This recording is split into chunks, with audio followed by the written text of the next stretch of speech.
As night falls over Vatican City, the smallest nation on earth holds some of the world's most profound mysteries. For centuries, whispers have echoed through history about what lies hidden behind the sacred walls of the Holy See. The Vatican Apostolic Archive, formerly known as the Vatican Secret Archive until 2019, contains over 53 miles of shelving, housing documents spanning 12 centuries of human history. The very name secret comes from the Latin word secretum, meaning private or personal, yet this distinction does little to quell the imagination. Within these temperature-controlled vaults, approximately 35,000 volumes of catalogued material rest in perpetual darkness. Only qualified scholars with specific credentials may request access, and even then, only to particular documents. The application process alone takes months. Applications must detail exactly which documents the researcher seeks and demonstrate legitimate academic purpose. Among the archive's most intriguing holdings are letters from Michelangelo complaining about delayed payments, correspondence from Abraham Lincoln, and the 1521 decree excommunicating Martin Luther. But these are merely the documents we know about. What remains classified continues to fuel speculation worldwide. The Grand Grimoire, also known as the Red Dragon, represents one of the most controversial texts allegedly hidden within Vatican walls, dating to approximately 1522. This grimoire supposedly contains instructions for summoning demons, particularly Lucifer himself. The text claims to be written by someone called Honorius of Thebes, though historians dispute this attribution entirely. According to legend, the Grand Grimoire details a complex ritual requiring specific items: a bloodstone, a needle blessed on the feast of John the Baptist, and various other arcane materials. The conjuration supposedly grants the summoner the power to control demons and acquire vast wealth. The Catholic Church has never confirmed possession of this text, yet rumors persist across generations. Moving from forbidden magic to impossible technology, we encounter the Chronovisor. In the 1960s, Father Pellegrino Ernetti, a Benedictine monk and respected scientist, claimed to have helped construct a device capable of viewing past events. The Chronovisor, allegedly invented by a team including Nobel laureate Enrico Fermi, could supposedly tune into residual electromagnetic radiation from historical moments. Father Ernetti claimed to have witnessed Christ's crucifixion through this device. He described seeing the thieves crucified alongside Jesus, and even provided a photograph of Christ's face during his final moments. The image showed a bearded man in obvious anguish, looking upward. Yet experts quickly identified this photograph as matching a sculpture in the Sanctuary of Mercy in Collevalenza, Italy. Despite this debunking, Father Ernetti maintained his story until his death in 1994. On his deathbed, he allegedly confessed the photograph was fake, but insisted the Chronovisor itself was real. He claimed the device was dismantled and hidden to prevent it from falling into dangerous hands.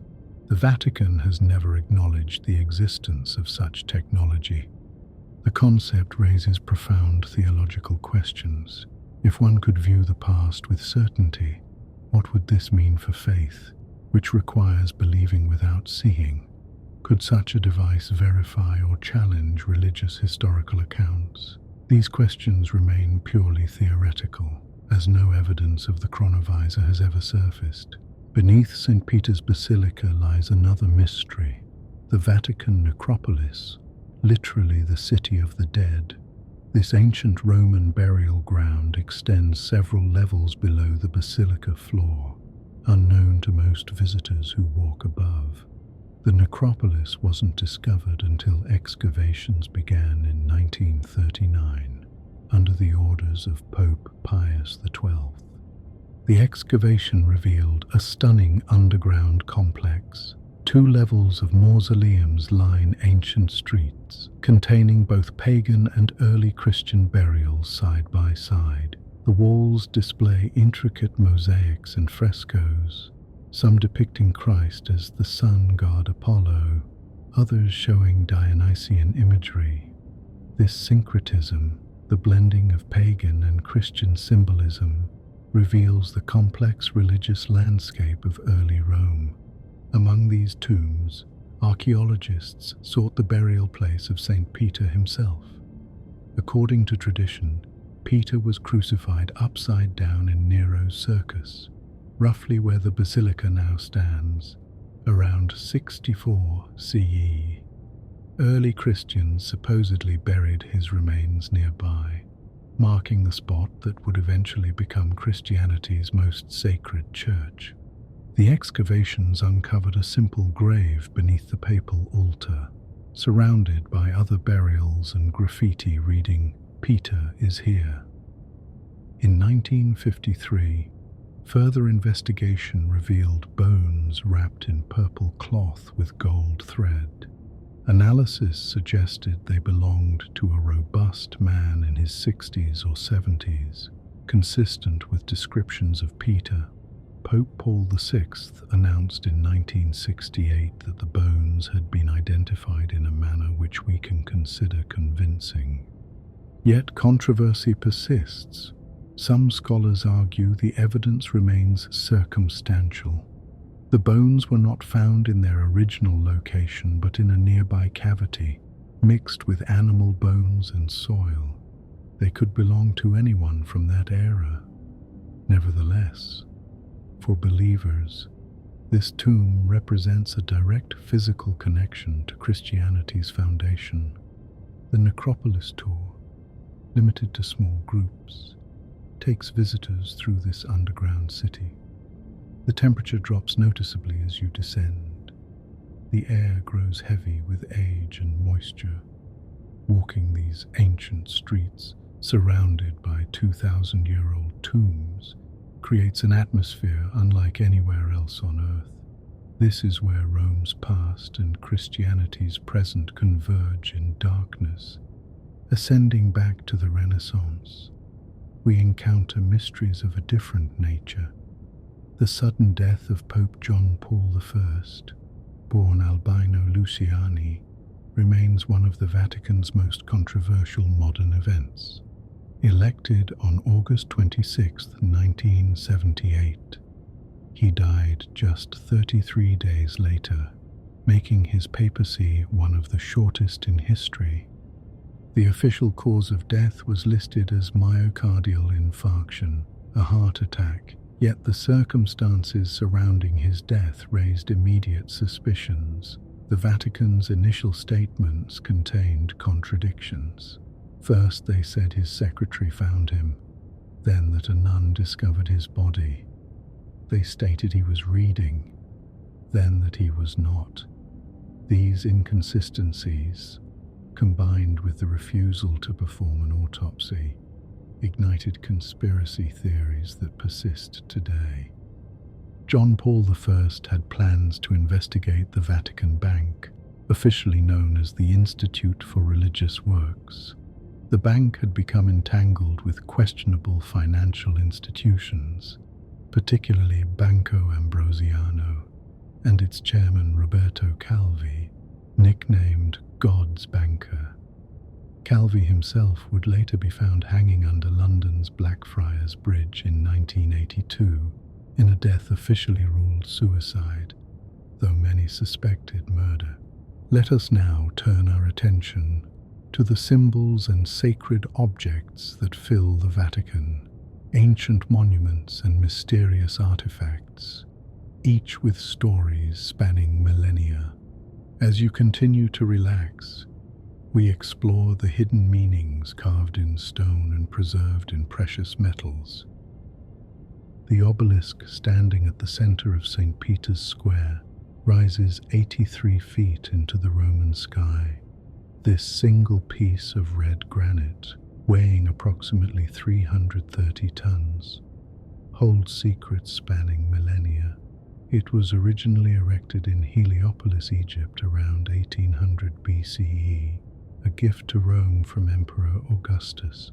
It initially stood in the Circus of Nero, where St. Peter was allegedly martyred. Pope Sixtus V ordered the obelisk moved to its current location in 1586. The engineering feat required 900 workers, 75 horses, and countless pulleys. During the delicate operation, silence was commanded under penalty of death. Legend tells that a sailor, Bresca de Bordighera, broke the silence to shout that water should be poured on the ropes, which were beginning to fray from friction. His advice saved the operation, and instead of execution, he received the honor of supplying palm fronds to the Vatican each Palm Sunday, a tradition his family maintained for generations. But why would the Church, champion of Christianity, place a pagan Egyptian monument at its very heart? The obelisk represents the sun god Ra, and its pyramidal top was believed to be where the sun's rays first touched Earth each morning.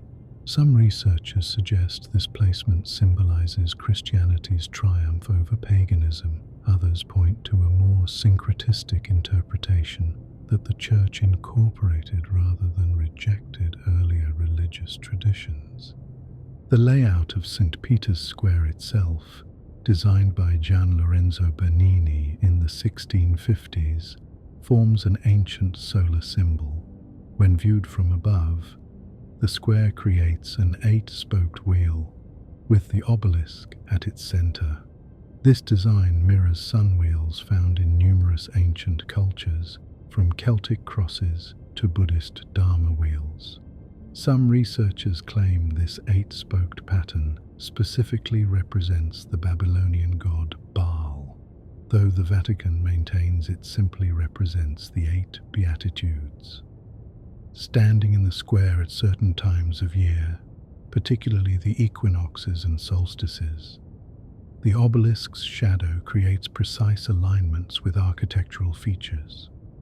This astronomical precision suggests deliberate planning, incorporating solar observation into sacred Christian space. The blending of celestial mathematics with religious architecture has ancient roots, from Stonehenge to the pyramids, and the Vatican continues this tradition. Within the Vatican museums, among the countless treasures, stands a peculiar statue that raises eyebrows and questions.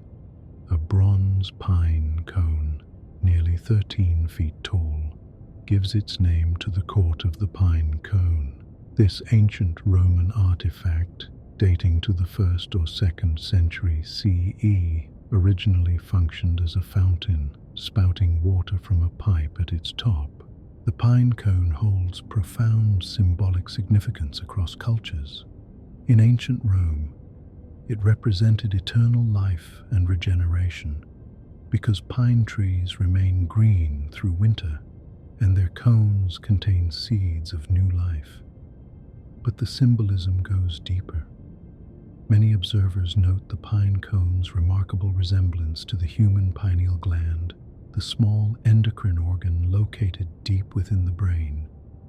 The pineal gland, named for its pine cone shape, was called the seat of the soul by philosopher René Descartes. Ancient cultures from Egypt to Greece recognized this gland's significance, often depicting it in religious art. The Egyptian Eye of Horus, some suggest, represents the pineal gland's location in the brain. The staff of Osiris features 2 serpents ascending to a pine cone, strikingly similar to the caduceus, and to the human spine leading to the brain's center. In the court of the pine cone, 2 peacocks flank the central sculpture.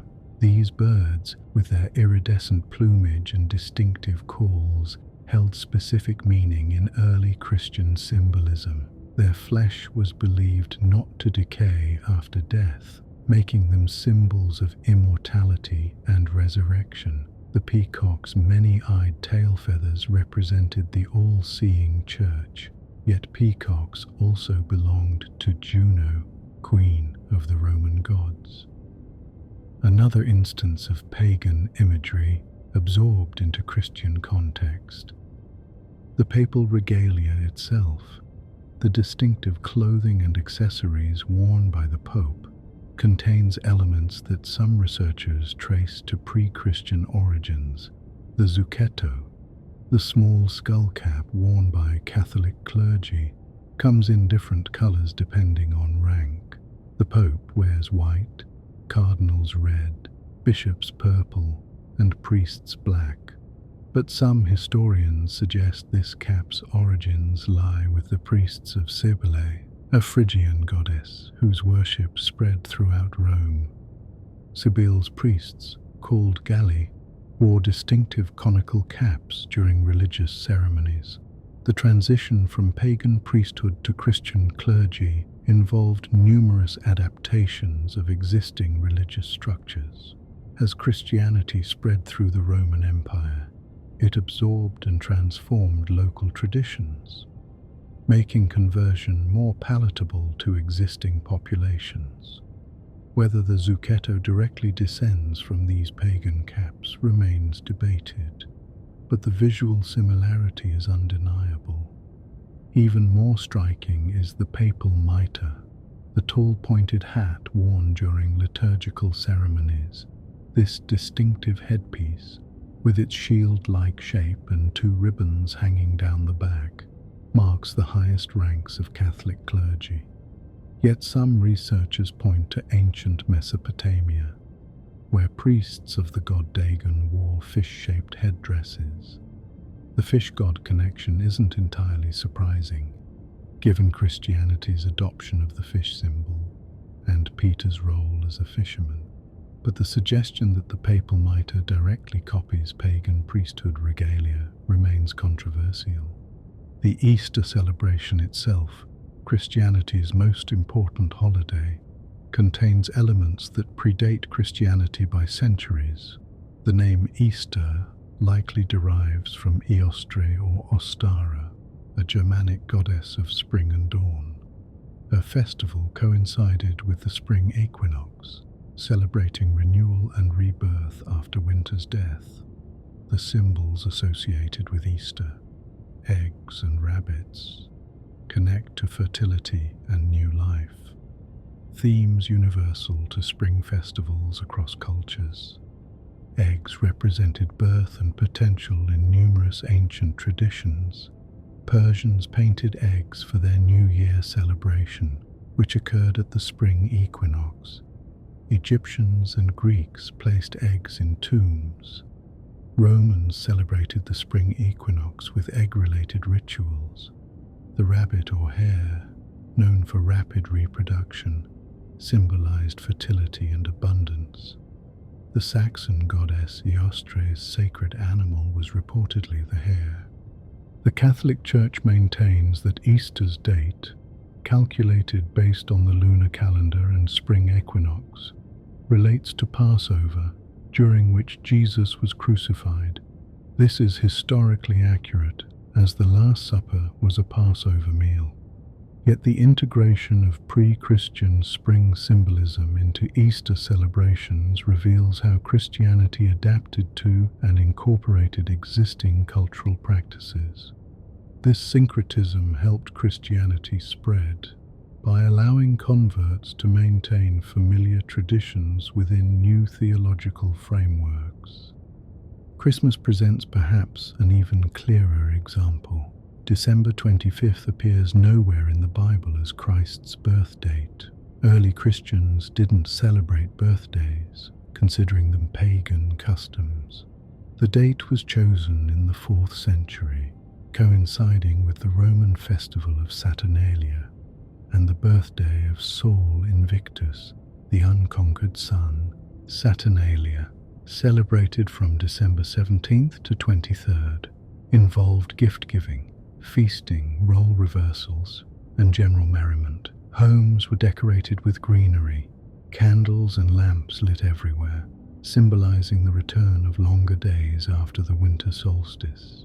The Dies Natalis Solis Invicti, the birthday of the unconquered sun, was celebrated on December 25th, marking the sun's rebirth as days began lengthening. The decision to celebrate Christ's birth on this date represented strategic adaptation. Rather than fighting beloved festivals, the Church Christianized them. This allowed converts to continue celebrations while redirecting their meaning toward Christ. The strategy proved effective, but it also preserved pagan elements within Christian practice, creating the hybrid celebration we know today. New Year's Day celebration, now a secular tradition, originates with the Roman god Janus. The month of January takes its name from Janus, the two-faced god who looks simultaneously forward and backward, making him appropriate for the year's turning point. Romans celebrated the Calendae Januariae, the 1st of January, with parties, gift-giving, and wishes for prosperity. The early Church opposed these celebrations, considering them pagan revelry. For centuries, Christianity marked March 25th, the Feast of the Annunciation, as the new year. But the persistence of January 1st eventually won out. The Church finally officially adopted the Gregorian calendar in 1582, which designated January 1st as New Year's Day. Once again, the Church absorbed rather than eliminated a pagan tradition. The hexagram, also known as the Star of David or Solomon's Seal, appears in Vatican art and architecture, most notably in the floor mosaics of several churches. This six-pointed star, formed by two overlapping triangles, holds significance in Judaism, but also appears in Islamic art, Hindu symbolism, and occult traditions. In Christian symbolism, the hexagram supposedly represents the union of divine and human natures in Christ, the upward triangle symbolizing deity, the downward triangle representing humanity. Yet critics point out that this symbol was widely used in paganism long before Christian reinterpretation. It appeared in Mesopotamian and Egyptian contexts, associated with various deities and magical practices. The presence of such symbols within Vatican spaces demonstrates the Church's strategy of Christianizing existing religious imagery. Rather than completely discarding pagan symbols, they were assigned new Christian meanings. This approach made conversion easier, as people could maintain familiar visual elements while adopting new theological interpretations. But it also preserved pagan content within Christian contexts, creating layers of meaning that persist today. As we journey deeper into Vatican history, we now encounter stories that challenge its sacred image, tales of financial scandal, mysterious deaths, and corruption that reached the highest levels. Let your mind drift through these darker chapters as we explore the shadows behind the golden facades. The Banco Ambrosiano scandal represents one of the most significant financial crimes in modern history, involving the Vatican Bank, the Mafia, Freemasonry, and the mysterious death of Roberto Calvi. In 1982, Calvi was found hanging beneath Blackfriars Bridge in London, his pockets filled with stones and cash. Initially ruled a suicide, later investigations suggested murder. Calvi chaired Banco Ambrosiano, Italy's largest private bank, which maintained close ties with the Institute for Religious Works. The Vatican Bank, Archbishop Paul Marcinkus, an American from Chicago, ran the Vatican Bank from 1971 to 1989. Marcinkus stood 6 feet 4 inches tall, had served as bodyguard to Pope Paul VI, and allegedly told associates, "You can't run the church on Hail Marys." The scheme involved complex transfers of funds through shell companies, laundering money for various criminal enterprises. When Banco Ambrosiano collapsed in 1982, it left debts of approximately $1.3 billion. Investigators discovered that hundreds of millions had flowed through the Vatican Bank. Marcinkus claimed diplomatic immunity, and the Vatican refused to extradite him. He never faced trial, retiring quietly to Arizona, where he lived until his death in 2006. The scandal connected to Propaganda Due, known as P2, a secret Masonic lodge that infiltrated Italy's power structures. P2's membership included politicians, military officers, journalists, and businessmen.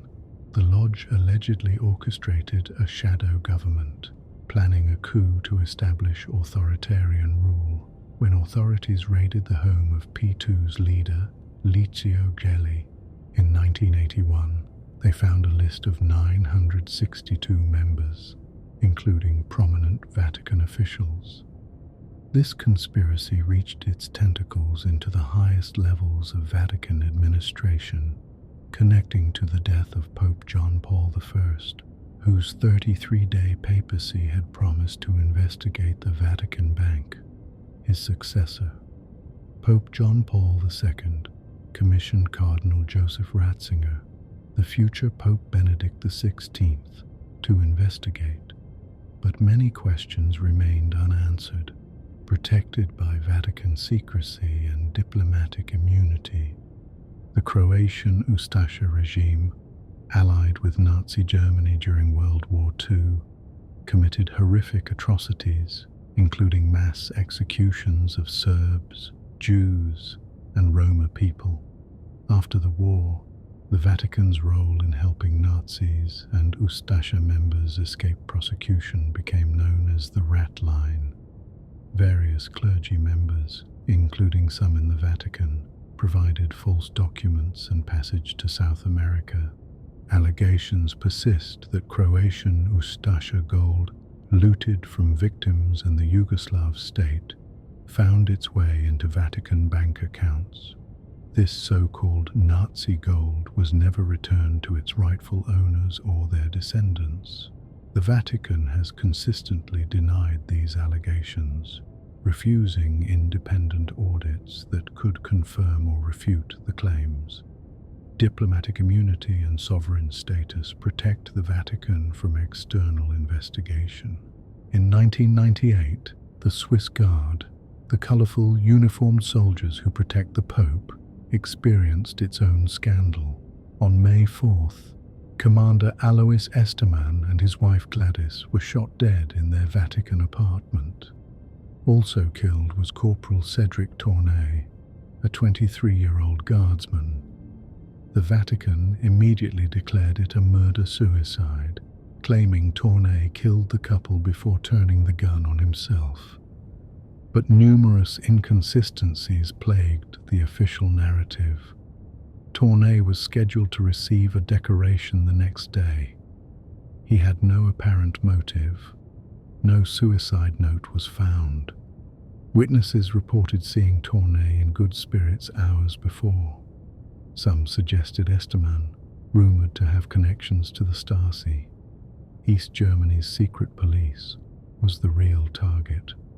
Others whispered about jealousy and love triangles within the small Swiss Guard community. The investigation lasted mere hours. The crime scene was cleaned the next day. No forensic experts were called.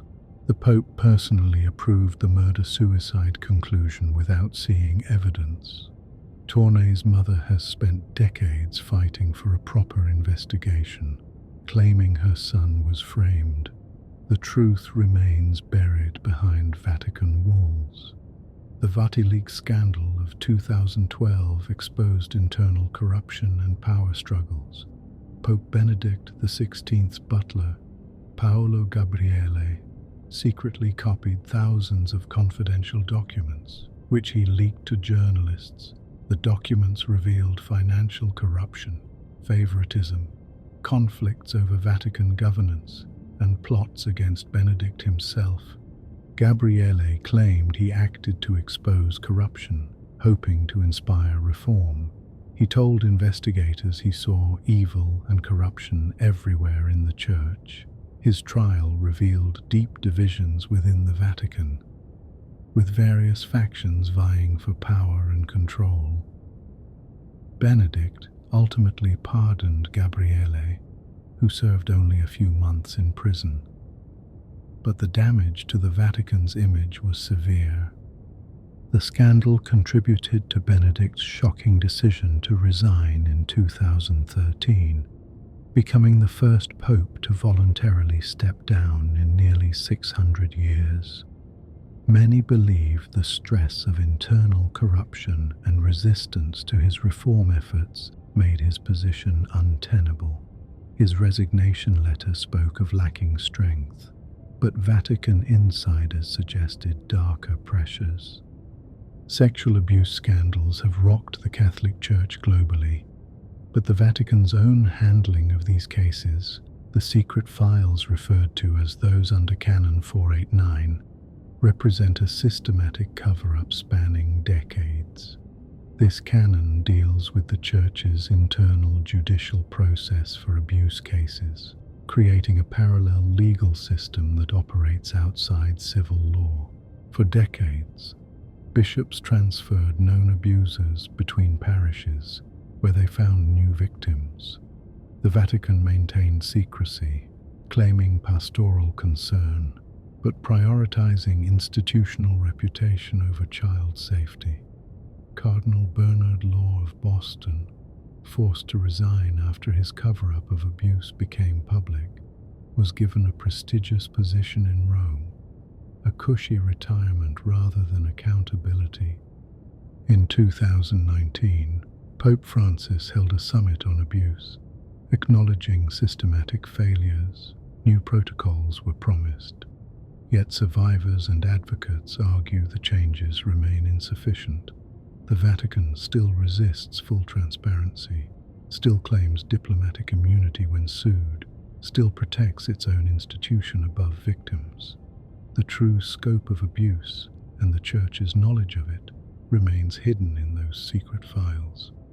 Vatican City holds the distinction of having the world's highest crime rate per capita.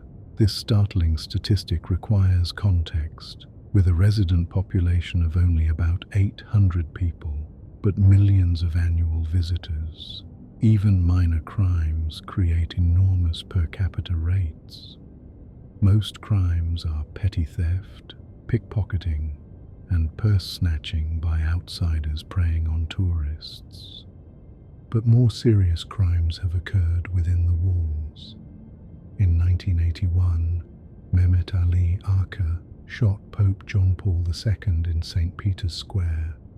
The Pope survived and later forgave his attacker, but questions about who ordered the assassination remain disputed.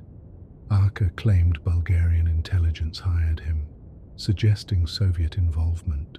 Others believed the plot connected to the Banco Ambrosiano scandal and P2. Still others considered Arka a lone fanatic. The truth may never be known. The connection between the Vatican and Italian organized crime runs deep through history. The Church maintained a policy of silence regarding mafia activities for decades.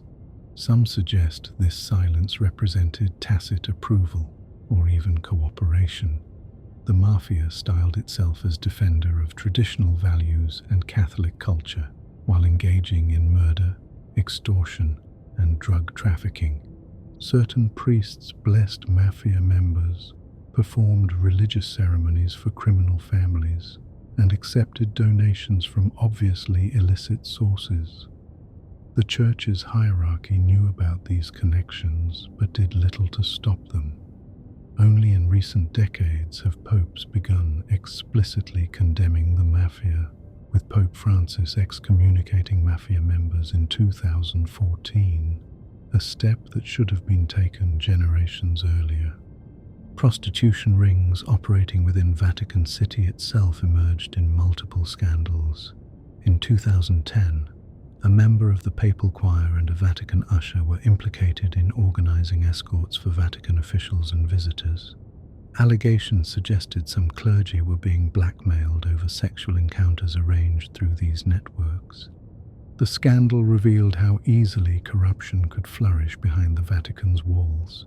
The small, enclosed community, combined with absolute power concentrated in few hands, created conditions ripe for exploitation and abuse. Those implicated faced relatively minor consequences, transferred to other positions rather than facing criminal prosecution, once again demonstrating institutional protection over accountability. Vatican City's age of consent laws became controversial when revealed to be set at 12 years old until 2013. This shockingly low age reflected the laws inherited from Italy when Vatican City gained independence in 1929. But the failure to update this law for over 80 years, particularly given the Church's role as moral authority, demonstrated stunning negligence. Only after international pressure and embarrassing media coverage did the Vatican raise the age to 18 in 2013. The timing coincided with mounting sexual abuse scandals, making the change appear reactive rather than proactive. Critics noted that an institution claiming moral leadership should have addressed this decades earlier, not waited until forced by public shame. Let us now turn to the relics and biblical mysteries. Objects claimed to hold miraculous power or to prove the truth of Scripture. As you relax deeper, we explore these ancient artifacts, some genuine, some questionable, all surrounded by centuries of devotion and debate.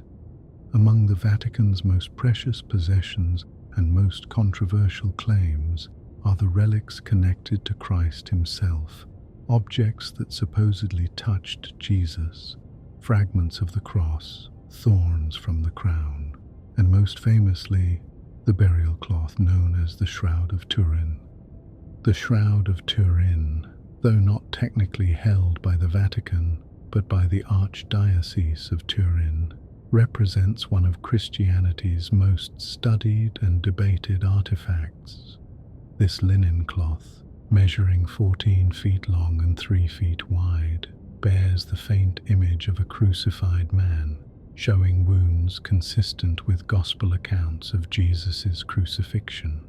The cloth shows a frontal and dorsal image, as if the body had been laid on half the cloth, with the other half folded over. The image displays nail wounds through the wrists rather than palms, anatomically correct for Roman crucifixion. Marks around the head suggest a cap of thorns rather than a circlet. Bloodstains appear at the wrists, feet, side, and forehead, matching biblical descriptions with unsettling precision. Carbon dating performed in 1988 dated the cloth to between 1260 and 1390 CE, suggesting a medieval forgery. Yet this finding contradicts other evidence. The weave pattern matches 1st century Palestinian textiles. Pollen samples include species from Jerusalem. The image's three-dimensional information, revealed through NASA analysis, cannot be explained by medieval painting techniques. Most puzzling is how the image was created. It appears to be a scorch mark, burned superficially onto the cloth's topmost fibers. No paint, dye, or pigment has been detected. Some researchers propose a burst of radiation, perhaps accompanying resurrection. Others suggest natural body chemistry or chemical reactions over centuries. Various attempts to recreate the image using medieval techniques have failed to duplicate all its characteristics. The cloth's history before the 14th century remains murky. Some claim it's the Mandylion, an image image of Christ's face venerated in Constantinople until the city's sack in 1204. Others trace it through various European noble families.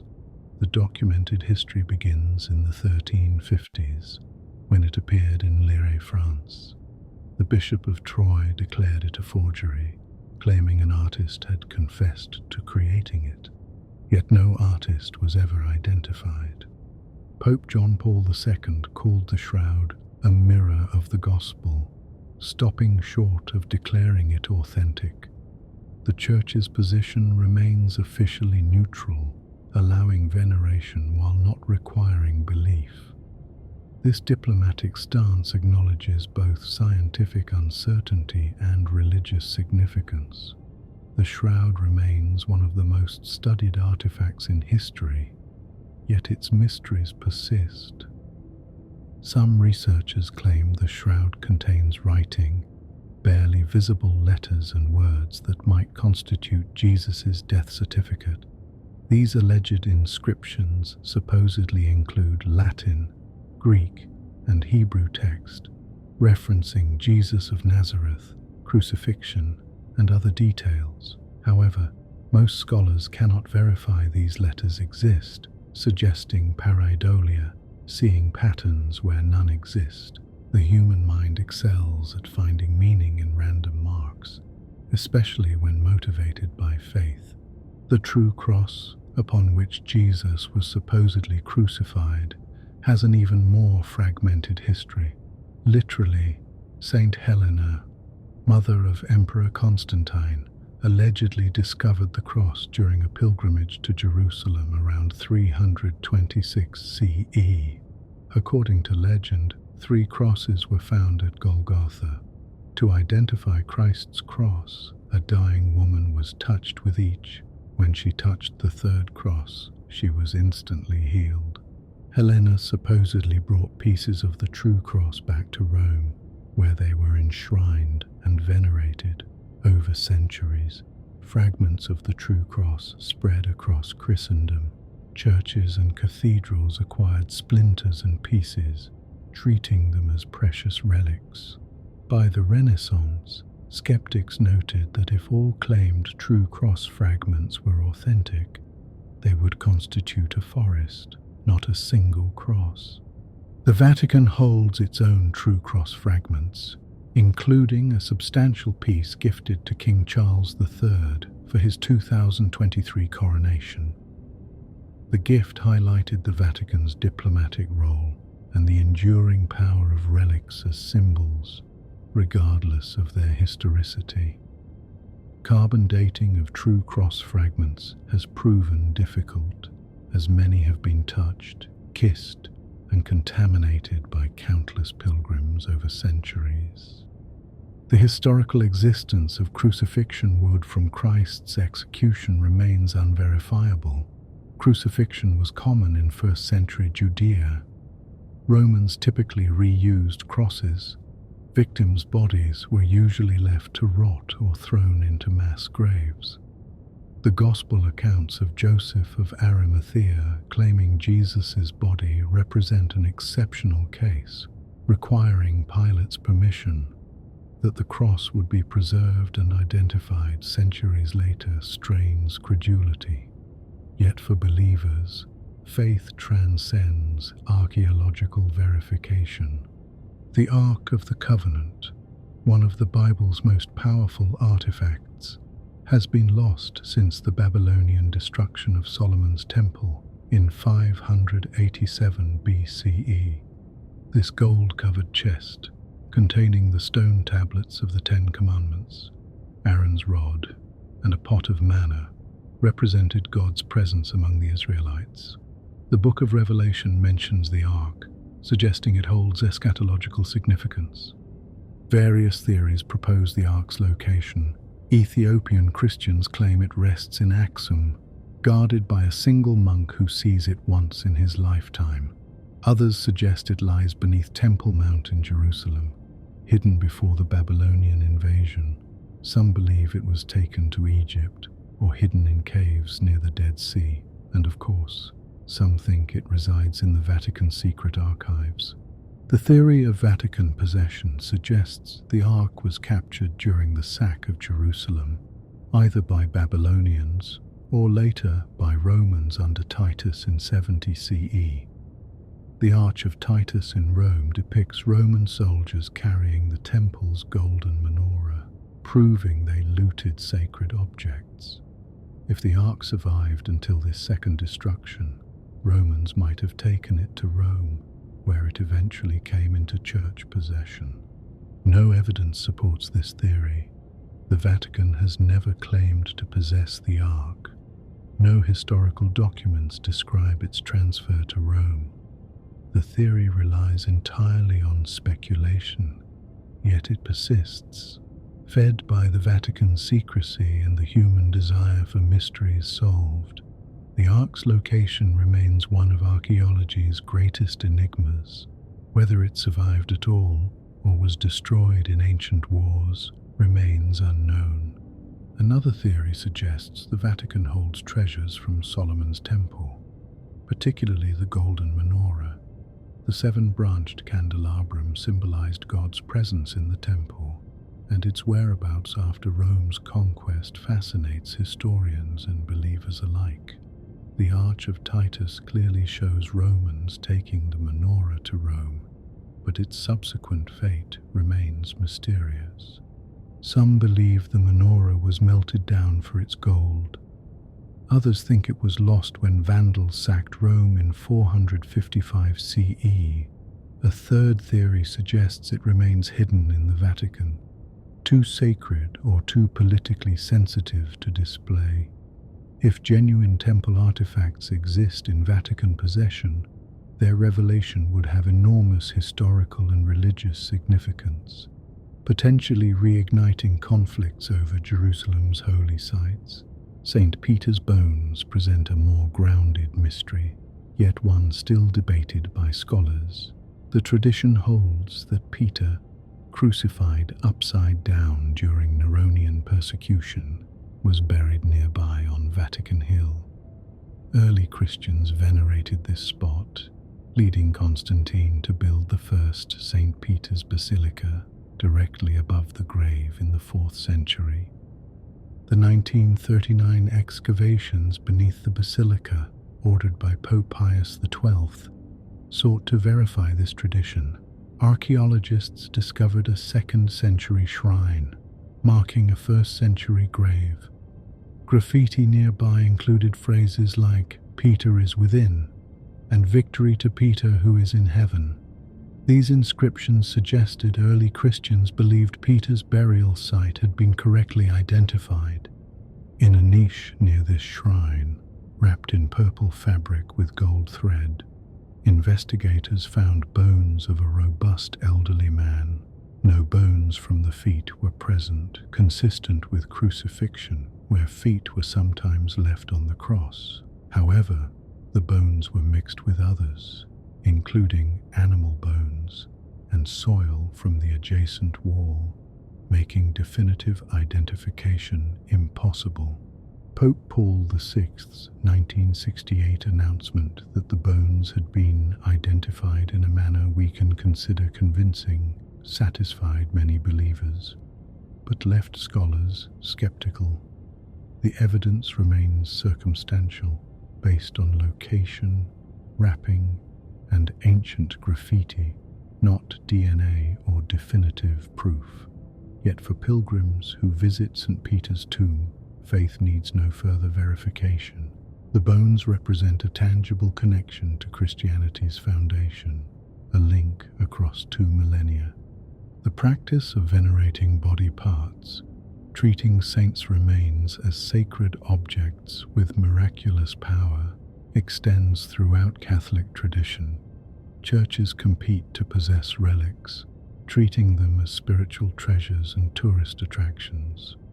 The heart of St. Camillus de Lelis, preserved in a reliquary in Naples, draws pilgrims seeking healing.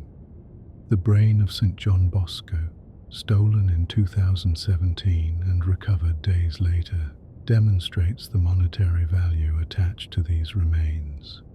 This relic culture creates macabre tourism, bodies exhumed and displayed in glass cases, bones divided among multiple churches, body parts treated as commodities to be bought, sold, and stolen. The practice seems to contradict Christian teachings about bodily resurrection. If bodies will be resurrected, why dismember them? The theological justification centers on saints' closeness to God, their physical remains supposedly retaining spiritual power. The phenomenon of incorrupt bodies, saints whose remains allegedly don't decay after death, has long fascinated observers. The Catholic Church treats such cases cautiously. Incorruption alone doesn't prove sainthood. Yet historically, incorrupt bodies were considered signs of sanctity. The bodies of various saints, displayed in glass caskets across Europe, appear remarkably preserved. However, scientific examination reveals that many incorrupt saints actually underwent significant treatment. Bodies were embalmed, wax masks were applied, bones were wrapped in fabric, internal organs were removed. The appearance of preservation often results from human intervention rather than miracle. The Vatican now requires more rigorous investigation before attributing supernatural causes to preservation. In 2019, the body of Sister Wilhelmina Lancaster, an African-American nun who founded the Benedictine Sisters of Mary Queen of Apostles in Missouri, was exhumed 4 years after her death. Witnesses claimed her body showed little decomposition, her skin intact, and her religious habit undamaged. The case attracted significant attention, with some declaring it miraculous. Exhumation in particular soil conditions, in a sealed concrete vault, can lead to surprisingly good preservation through natural means. The presence of microorganisms, moisture levels, temperature, and chemical composition all affect decomposition rates. Without proper scientific examination, determining whether preservation is miraculous or mundane remains impossible. Sister Wilhelmina's case remains under investigation. As we continue our journey through time, we now explore controversial moments when the Vatican's actions contradicted its moral teachings. Stories of silence during genocide, connections to slavery, and political maneuvering that cost countless lives. Let these dark chapters wash over you, history's uncomfortable truths. Pope Nicholas V, who reigned from 1447 to 1455, issued several papal bulls that would have devastating consequences for millions. The Dum Diversus of 1452 authorized King Alfonso V of Portugal to invade, search out, capture, vanquish, and subdue all Saracens and pagans whatsoever, and to reduce their persons to perpetual slavery. This wasn't mere permission for temporary wartime captivity. It was authorization for permanent, hereditary bondage. The following year, Nicholas issued Romanus Pontifex, which extended and clarified these rights. The bull explicitly granted Portugal monopoly over African trade, including human beings. It described Africans as enemies of Christ and justified their enslavement as bringing them to Christian salvation. The twisted logic claimed that enslaving bodies saved souls, a rationalization that would echo for centuries. These documents provided legal and theological justification for the Atlantic slave trade. When European powers needed moral cover for their horrific commerce in human flesh, they pointed to papal authority. The Church had blessed slavery, making it not just permissible but righteous. Spanish and Portuguese colonizers carried these bulls to the Americas, where they justified the enslavement of indigenous peoples as well as Africans. Later popes issued bulls attempting to protect indigenous Americans. Pope Paul III's Sublimis Deus in 1537 declared, that Indians were rational beings with souls, capable of receiving faith, and should not be enslaved. Yet this protection extended only to indigenous Americans, not to Africans. The underlying assumption that some humans could be enslaved while others couldn't reveals the Church's inconsistent moral stance. The Catholic Church didn't officially condemn slavery unequivocally until 1888, when Pope Leo XIII issued In Plurimis.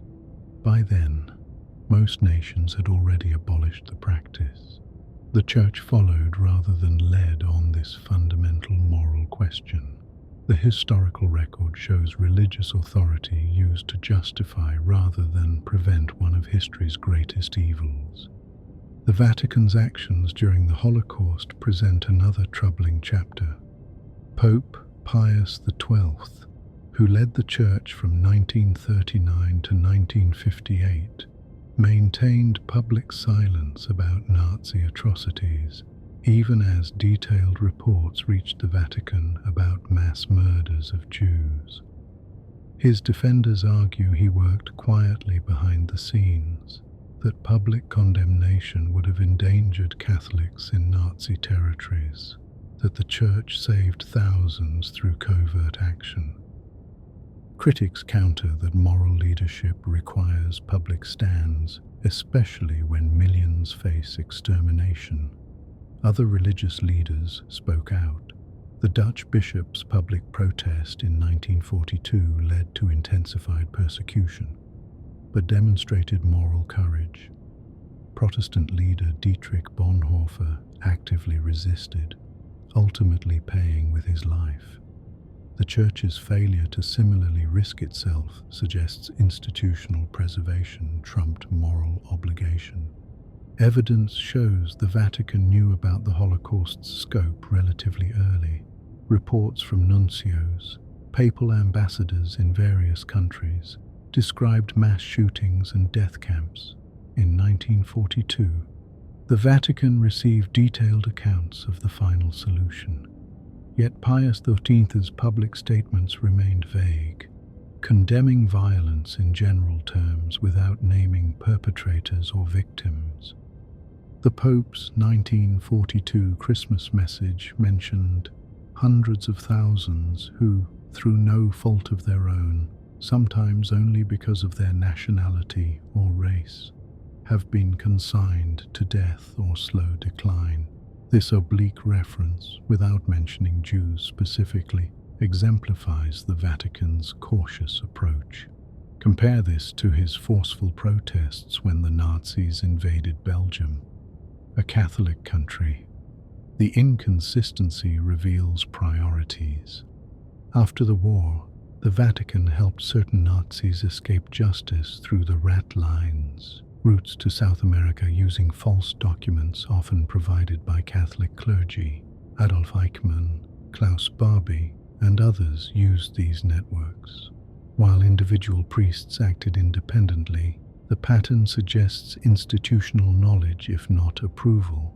Pope Pius XII never faced accountability for this, dying in 1958 with his reputation intact among Catholics. The debate over Pius XII continues. Pope John Paul II began his beatification process, the step before sainthood, but it stalled amid controversy. Pope Benedict XVI praised Pius's wartime actions, while Pope Francis slowed the process, requesting more historical investigation. The Vatican opened some wartime archives in 2020, but historians argue many crucial documents remain restricted.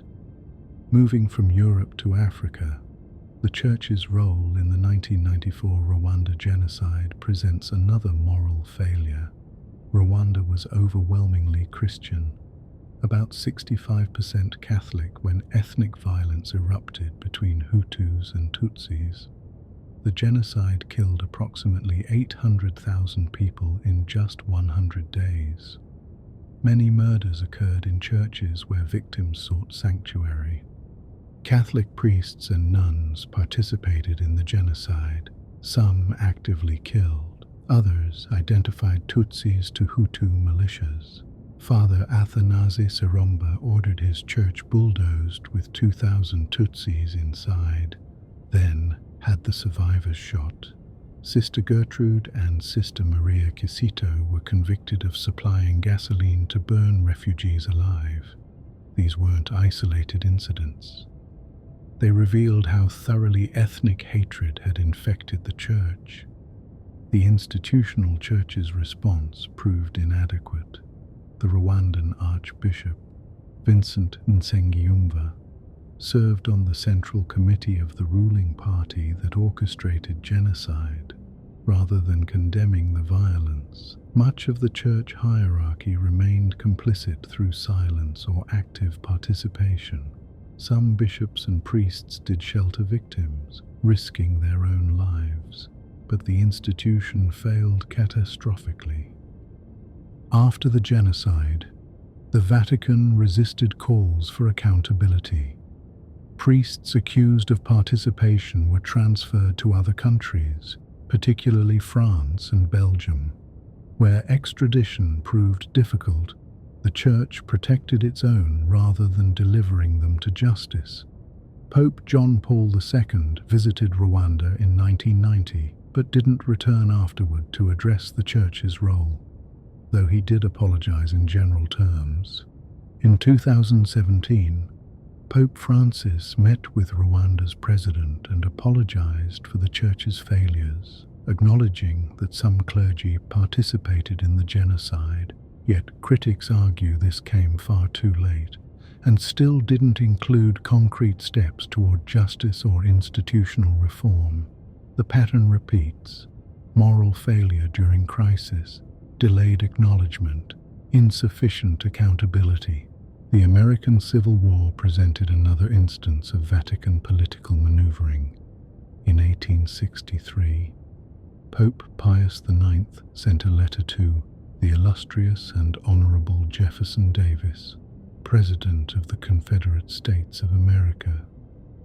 This letter, while not explicitly recognizing the Confederacy as a legitimate nation, used Davis's official title, suggesting tacit acceptance.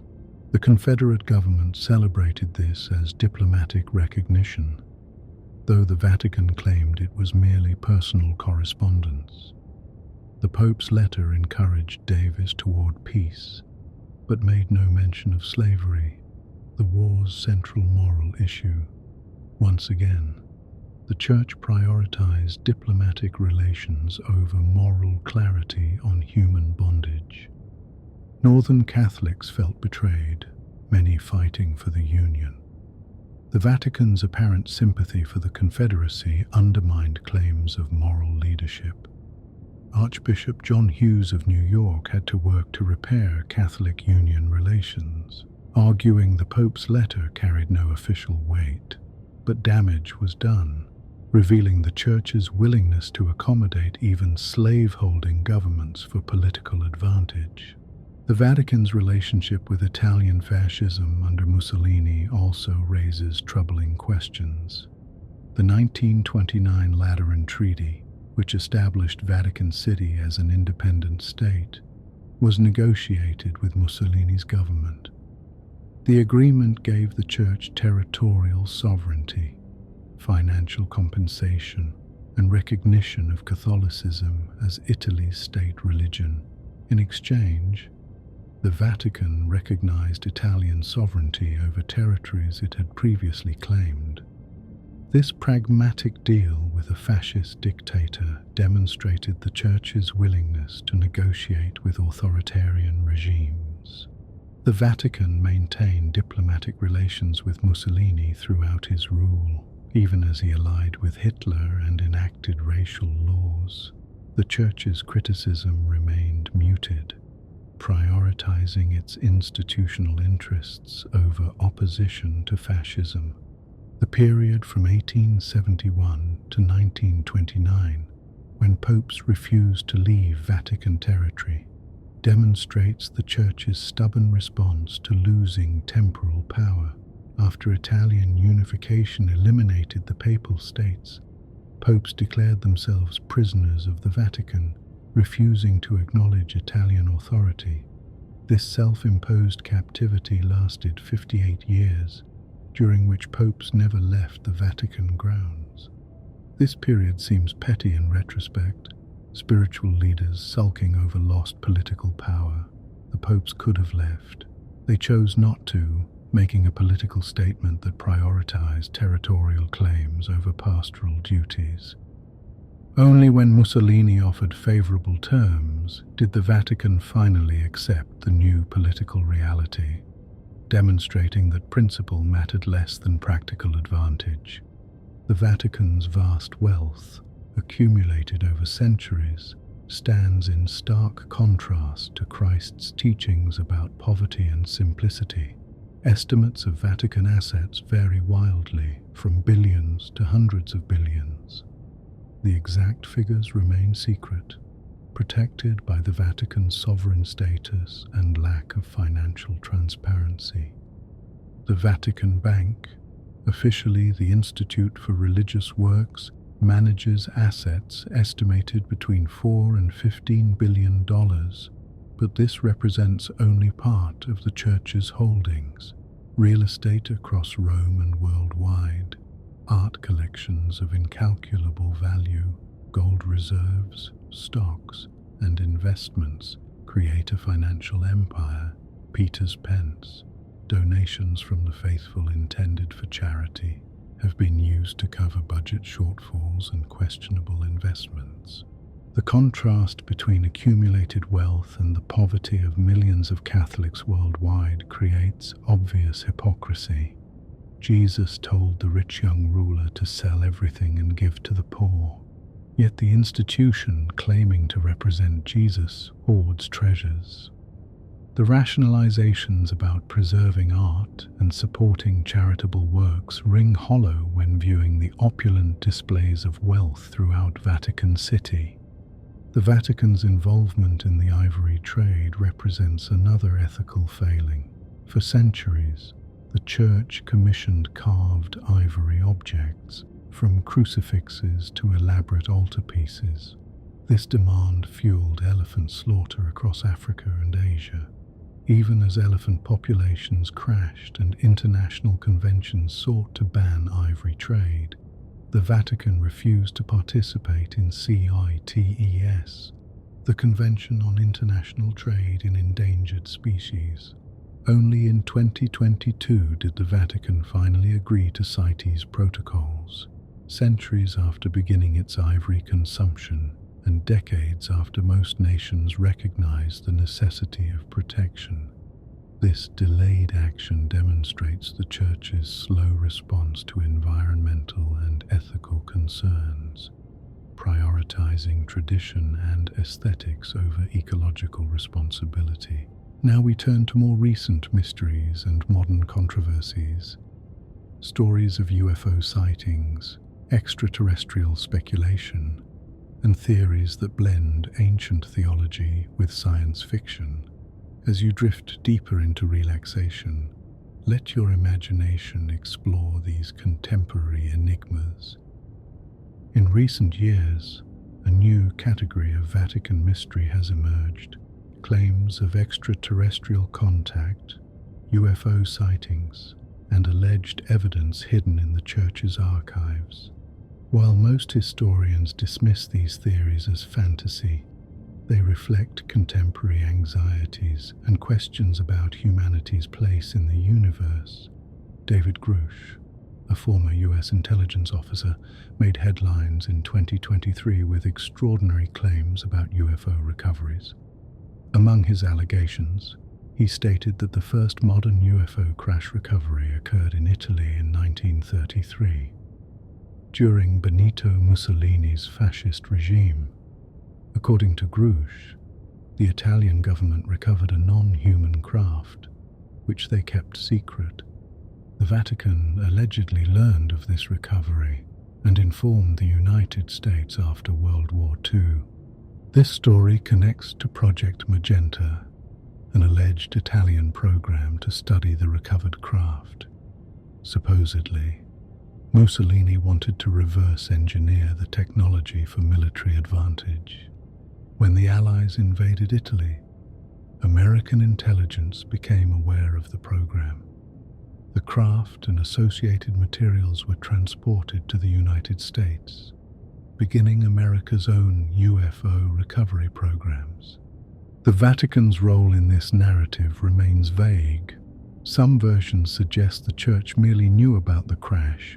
Others claim Vatican officials actually saw the craft, or that it was hidden in Vatican territory. No evidence supports any of these claims. The story relies entirely on anonymous sources and second-hand accounts, yet it gained significant attention, reflecting public fascination with both UFOs and Vatican secrecy. A separate UFO incident occurred in 2007 when footage appeared showing disc-shaped objects over St. Peter's Square. The video, filmed from a distance, shows several white objects moving erratically above the Vatican. Skeptics quickly identified the objects as likely birds, balloons, or digital artifacts. The low quality of the footage made definitive analysis impossible. Similar sightings have been reported near the Vatican multiple times over the decades.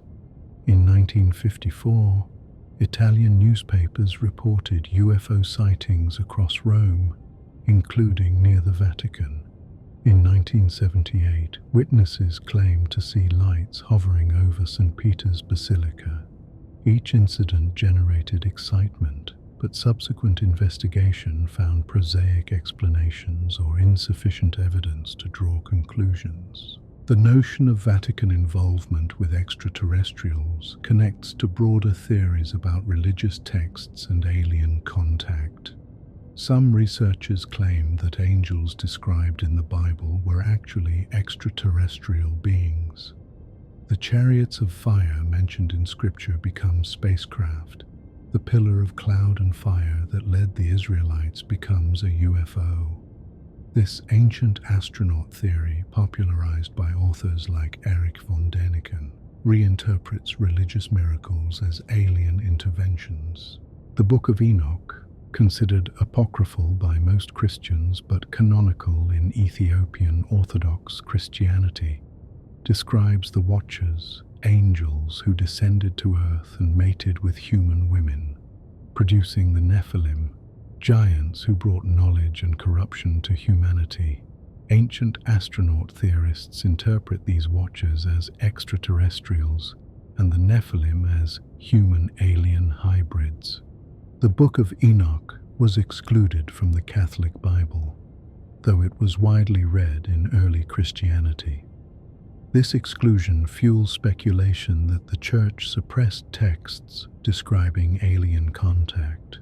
Critics note that hundreds of texts were excluded from the biblical canon based on theological considerations, not evidence of their content. The Book of Enoch was removed because early Church Fathers questioned its apostolic origin and theological implications, not because it revealed alien secrets. The Book of Enoch describes the Watchers teaching humans forbidden knowledge, including astronomy, metallurgy, cosmetics, and magic. This knowledge, according to the text, corrupted humanity and led to the flood.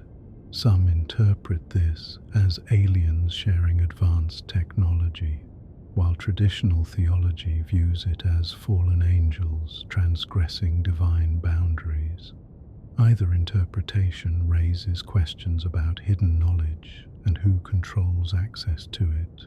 Father Gabriel Amorth, the Vatican's chief exorcist from 1986 until his death in 2016, performed over 60,000 exorcisms during his career.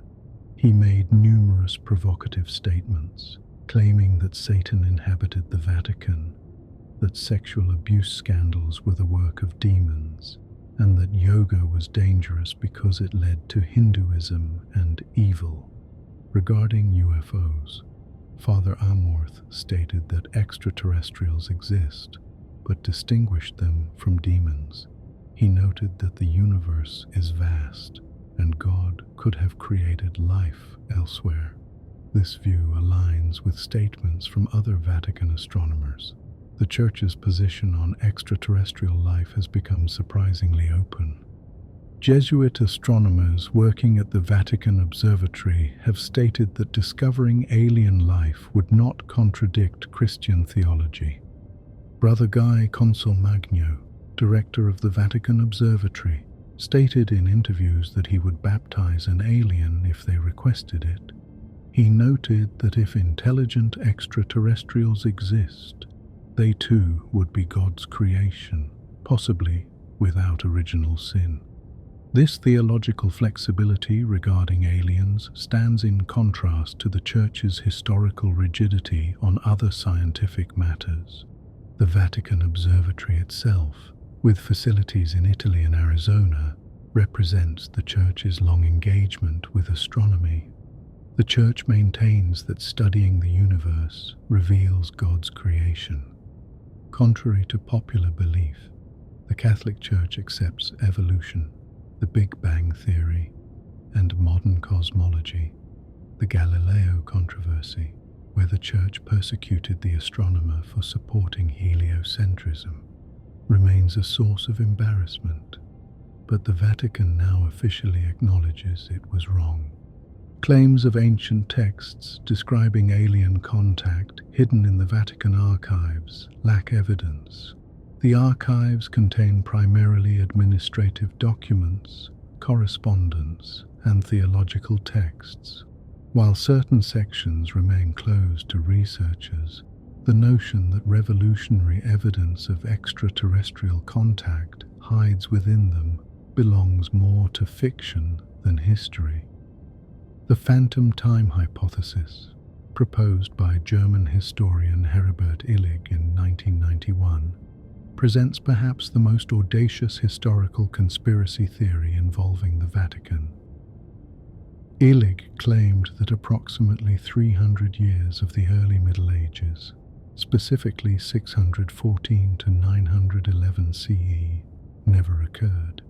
This period was allegedly invented by Holy Roman Emperor Otto III, Pope Sylvester II, and Byzantine Emperor Constantine VII, who conspired to place themselves at the year 1000 CE for its symbolic significance.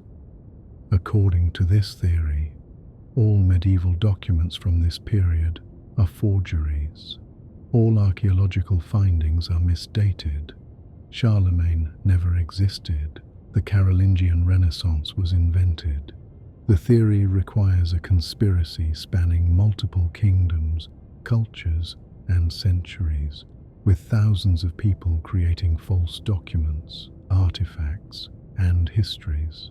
The phantom time hypothesis has been thoroughly debunked by historians, astronomers, and archaeologists. Astronomical records from China and the Islamic world, independent of European sources, confirm the continuity of this period. Dendrochronology, the science of dating tree rings, shows no 300-year gap. Roman and Byzantine documents reference events throughout this supposedly fictional period. The theory ignores overwhelming evidence from multiple independent sources across different cultures and continents. Yet the theory persists in certain circles, reflecting distrust of institutions, especially the Church, and the appeal of grand conspiracies. It suggests that if the Vatican could fabricate 3 centuries of history, what else might they be hiding? This paranoid thinking finds fertile ground in the Vatican's genuine history of secrecy, creating a feedback loop where real mysteries breed fictional ones. The missing books of the Bible, specifically the 14 books of the Apocrypha, represent texts accepted by some Christian traditions but rejected by others.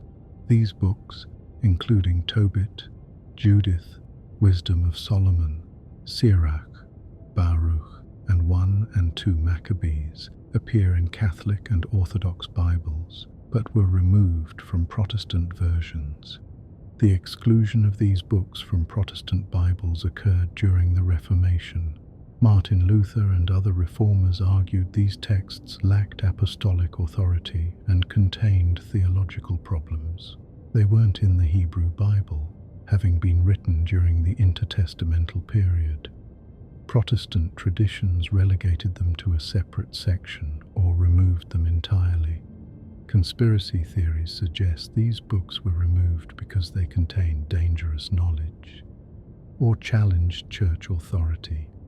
In reality, the exclusion reflected theological disputes about canonicity and authority. The books remain available, translated and published. Their content isn't particularly revolutionary, containing additional historical narratives, wisdom literature, and devotional material. The mystery surrounding them stems more from ignorance than conspiracy. Other texts excluded from the biblical canon include various Gospels, Acts, Epistles, and Apocalypses attributed to apostles but deemed inauthentic by early church councils. The Gospel of Thomas, the Gospel of Mary, the Gospel of Judas, and dozens of others circulated in early Christianity. These texts often presented alternative theological perspectives, particularly Gnostic teachings, emphasizing secret knowledge and different understandings of Jesus' nature. The Church's selective process of canonization, determining which texts were divinely inspired and which weren't, inevitably raises questions about human judgment and political considerations. Church councils debated these texts, sometimes for centuries before reaching consensus. The criteria included apostolic authorship, theological orthodoxy, and widespread use in churches, but these standards allowed subjective interpretation. Some scholars argue that texts presenting female apostles prominently or emphasizing gender equality were more likely to be excluded. The Gospel of Mary portrays Mary Magdalene as a leading apostle, receiving special revelation from Jesus. The Acts of Paul and Thecla features a female teacher and baptizer. These texts' exclusion may reflect patriarchal biases rather than pure theological considerations. The first Apocalypse of James, discovered among the Nag Hammadi library in Egypt in 1945, presents a Gnostic interpretation of Jesus' teachings. The text emphasizes secret knowledge passed from Jesus to James, his brother. Gnostic Christianity, which flourished in the 2nd and 3rd centuries, taught that salvation came through gnosis, secret knowledge, rather than faith and works. The Catholic Church declared Gnosticism heretical, and Gnostic texts were systematically destroyed. The survival of the Nag Hammadi library, buried in a sealed jar for over 1,500 years, represents an archaeological miracle. These texts provide insight into the diversity of early Christianity, showing it was far less unified than later orthodoxy suggests. Whether the Vatican possesses additional Gnostic or apocryphal texts remains unknown. The archives certainly contain many unstudied manuscripts, but the notion of revolutionary suppressed gospels hidden in Vatican vaults belongs more to thriller novels than scholarly consensus. Most excluded texts are now published and available, their content more interesting for historical context than theological revelation.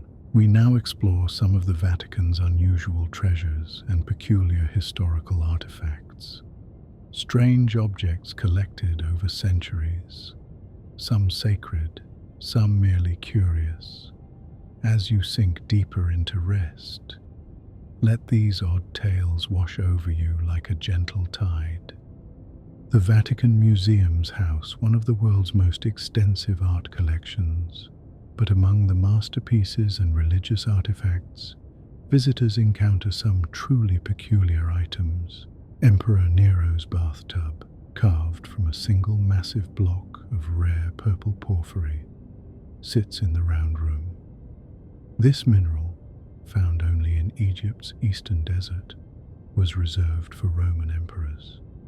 The bathtub weighs several tons. Its purple color symbolized imperial power. Porphyry's extreme hardness made it incredibly difficult to carve, requiring specialized tools and enormous labor. That such an object survived nearly 2,000 years and ended up in Vatican possession demonstrates the Church's role as preserver of antiquity, albeit of a pagan emperor who persecuted Christians. Nero, who reigned from 54 to 68 CE, blamed Christians for the Great Fire of Rome in 64 CE, initiating the first major persecution. He had Christians burned as human torches, fed to wild animals, and crucified, including, according to tradition, Saint Peter himself. The irony of Nero's personal bathtub residing in the Vatican, built over Peter's grave, is not lost on observers. The Vatican's Egyptian Museum contains extensive collections of artifacts, many acquired during the 19th century, when such items could be freely removed from Egypt. Mummies, sarcophagi, statues of gods, hieroglyphic tablets, and funerary objects fill multiple rooms. Some items were gifts, others purchased, and some, according to critics, are essentially war spoils from European colonialism. Among these Egyptian artifacts, the Vatican discovered fakes. In the 1990s, examination revealed that several mummies in the collection were medieval forgeries. European forgers had created fake mummies to sell to collectors, using animal bones, aged linens, and artificial patinas. The scandal embarrassed the Vatican, though such fakes are common in museum collections worldwide. The incident demonstrated that even the Vatican's vaunted expertise could be deceived. The statue of Anubis wearing a Roman cloak represents remarkable religious syncretism. This artifact, showing the Egyptian jackal-headed god of the dead dressed as a Roman, demonstrates how conquered peoples adapted their deities to imperial culture. The Romans generally tolerated local religions, allowing continued worship while incorporating elements into the broader empire. Such syncretic art reveals the cultural exchanges that occurred as Christianity spread. The visual vocabulary of earlier religions influenced Christian art. Anubis as psychopomp, guiding souls to the afterlife, shares conceptual space with Christian angels. The dog-headed Saint Christopher we discussed earlier may reflect this same cultural blending. The tomb of Alexander the Great remains one of archaeology's greatest mysteries. The conqueror died in Babylon in 323 BCE. His body was transported to Alexandria, Egypt, where it was displayed in a golden sarcophagus. Ptolemaic rulers used the tomb as a legitimizing symbol, connecting themselves to Alexander's legacy. But the tomb's location was lost sometime in late antiquity. Various theories place Alexander's remains in different locations. One particularly creative theory suggests his body is actually in St. Mark's Basilica in Venice. According to this hypothesis, when Venetian merchants stole St. Mark's relics from Alexandria in 828 CE, they actually took Alexander's body by mistake, or perhaps deliberately, switching labels to avoid Islamic authorities who prohibited exporting Christian relics. The theory notes that Alexander's remains were reportedly in a glass coffin, which matches descriptions of St. Mark's tomb in Venice. Proponents point to iconographic similarities and suspicious gaps in documentation. However, most historians consider this theory extremely speculative. No testing has been done on the Venice relics, and the Catholic Church shows no interest in investigating. perhaps some mysteries are better left unsolved. The Pope's elephant, a gift to Pope Leo X in 1514, became a celebrity in Renaissance Rome.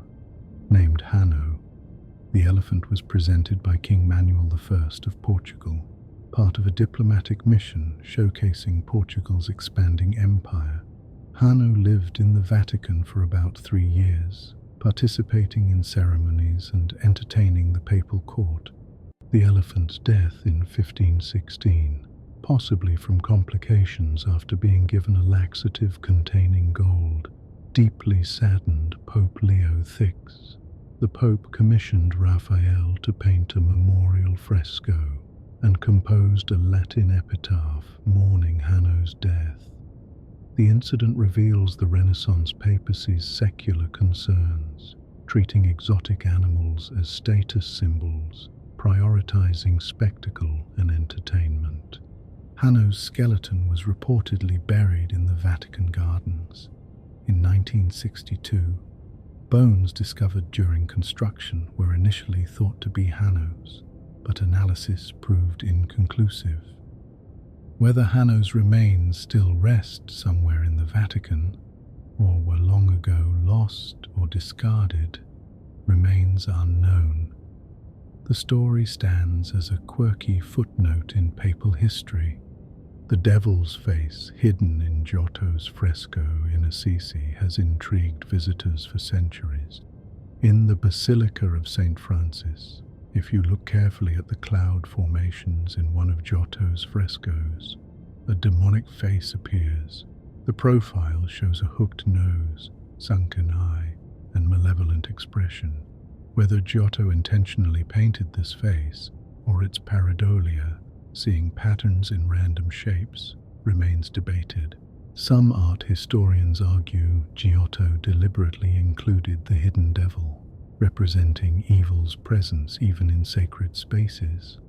Others suggest later damage created the appearance, or that modern observers are seeing meaning where none was intended. The fresco dates to around 1300 and has undergone various restorations. Any of these factors could explain the phenomenon.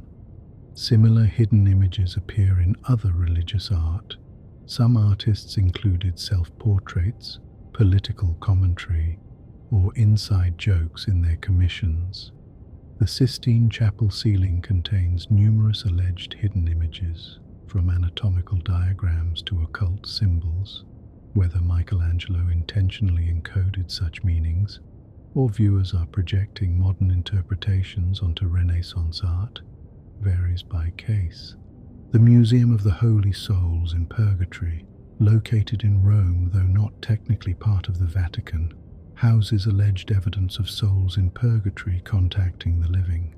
The collection includes items supposedly marked by spirits, burn marks in the shape of hands, fingerprints on books, and other proofs of supernatural contact. The museum was established by a French priest, Victor Jouet, in the 19th century. He collected accounts of people claiming contact with souls in purgatory, along with physical evidence. The Catholic doctrine of purgatory, a temporary state of purification before heaven, implies these souls can interact with the living. The museum's artifacts supposedly prove this interaction. Skeptics note that all the evidence could be explained naturally. Burn marks on cloth or paper could result from various mundane causes. Fingerprints could be human, made before the items were stored. The museum reflects a particular moment in Catholic devotional culture when physical evidence of spiritual phenomena was highly valued. Modern theologians take a more metaphorical approach to such claims. The heart of St. Camillus de Lelis, preserved in a silver reliquary in Naples, represents the Catholic practice of dividing saints' remains. Camillus, who died in 1614 and was canonized in 1746, founded a religious order dedicated to caring for the sick. His heart was removed and preserved separately from his body, displayed for veneration. This practice, which seems macabre to modern sensibilities, reflects beliefs about saints' bodies retaining spiritual power. Different churches wanted relics of important saints, leading to the division of remains. The heart in particular carried symbolic significance, representing the saint's love for God and humanity. Preserving it separately allowed that symbolism to be highlighted. In 2017, the reliquary containing the brain of St. John Bosco was stolen from a church in Castelnuovo Don Bosco. The thieves apparently planned to ransom it back to the church. Police recovered the relic days later. The incident highlighted both the monetary value assigned to relics and their continued importance in Catholic devotion. That a brain in a box could be worth stealing demonstrates the persistent power of physical objects in religious practice. The sarcophagus of Saint Helena, mother of Emperor Constantine, resides in the Vatican museums. This massive porphyry coffin, intricately carved with battle scenes and figures, originally held Helena's remains. She died around 330 CE, after her pilgrimage to Jerusalem, where she allegedly discovered the true cross. Helena's body didn't remain in one place. Like many saints, her remains were divided and distributed. Portions went to various churches across Europe. The sarcophagus itself eventually came to the Vatican, where it stands empty, a monument to imperial Christianity's matriarch. The scattering of her relics reflects both devotional enthusiasm and political maneuvering, as different regions claimed connections to this important figure. The Swiss Guard, the colourful uniformed soldiers protecting the Pope, have their own dramatic history. During the sack of Rome in 1527, when imperial and Spanish troops attacked the city, the Swiss Guard made their famous last stand. Of the 189 guards on duty, 147 died defending Pope Clement VII's escape to Castel Sant'Angelo. Only 42 survived. Their sacrifice is commemorated annually, and new guards swear their oath on May 6th, the anniversary of the battle. The Swiss Guard's uniform, often attributed to Michelangelo, though this is disputed, makes them instantly recognizable. The striped blue, red, and yellow outfits look theatrical, almost comical to modern eyes. Yet these soldiers undergo serious military training. They're not merely ceremonial. Swiss Guard members must be Catholic, Swiss citizens, unmarried males, and meet specific height and fitness requirements. A murder within their ranks in 1998, which we discussed earlier, revealed tensions beneath the pageantry. The quick investigation and immediate cleanup suggested institutional desire to contain scandal rather than pursue truth. The Swiss Guard, like the Vatican itself, presents a polished public image while darker realities may lurk beneath. Now we turn to questions of governance and wealth, how the smallest nation on earth operates, its vast financial resources, and the structures of power that control this religious empire. Let these details drift through your consciousness as you relax.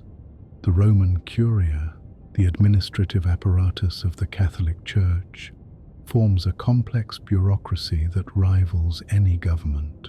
Congregations, councils, tribunals, and offices manage everything from doctrine to diplomatic relations. The Curia employs thousands, operating as the Vatican's executive branch. The Congregation for the Doctrine of the Faith, formerly the Holy Inquisition, enforces theological orthodoxy. It investigates heresy, approves liturgical texts, and disciplines theologians who stray from approved doctrine. Cardinal Joseph Ratzinger, who became Pope Benedict XVI, led this congregation for years, earning the nickname God's Rottweiler for his doctrinal strictness.